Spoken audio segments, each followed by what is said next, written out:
अपन channel SCS Mithila के करू subscribe और बेल बटन जरूर दबा दिया ताकि हर खबर सबसे पहले पहुंचा अहां तक।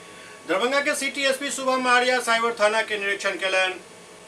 दरभंगा के city SP Shubham Arya cyber थाना पहुंचकर साइबर थाना के जायजा लेलन और चल रहा कार्य के स्थिति से भी अवगत भेलथि।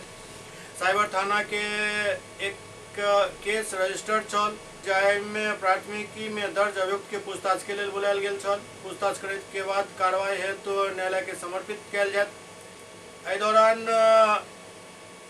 सिटी एसपी शुभम आर्य साइबर थाना के लाभ आम लोग कोना उठा सकै छथि एकरा बारे में हमर संवाददाता के विशेष जानकारी देलनि।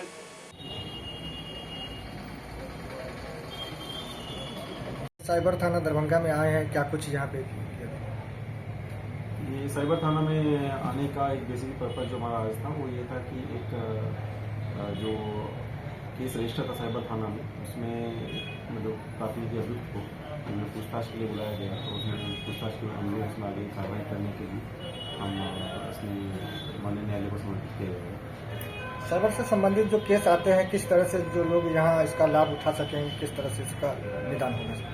साइबर थाना में ये कई तरह के केस आते हैं जो कि लगभग सभी जो हैं वो साइबर के अपराध से संबंधित होते हैं और उसमें पैसे का फ्रॉड होता है, उसमें अगर कोई फेक आईडी क्रिएट करने का भी होता है, कोई ऐसी फ़ोटो वायरल करने का भी होता है। तो उसके सभी तरह के केस के लिए पब्लिक जो है वो साइबर थाना में संपर्क कर सकती है। और यहाँ आज आए हैं, क्या कुछ यहाँ जो कार्य प्रगति चल रहा है, क्या कुछ हम केस में भी एक बार देख रहे हैं कि यहाँ पे केस के जो अनुसंधान है वो तीव्रता के साथ ही ताकि जल्द से जल्द केस का निष्पादन हो सके और न्याय मिल सके।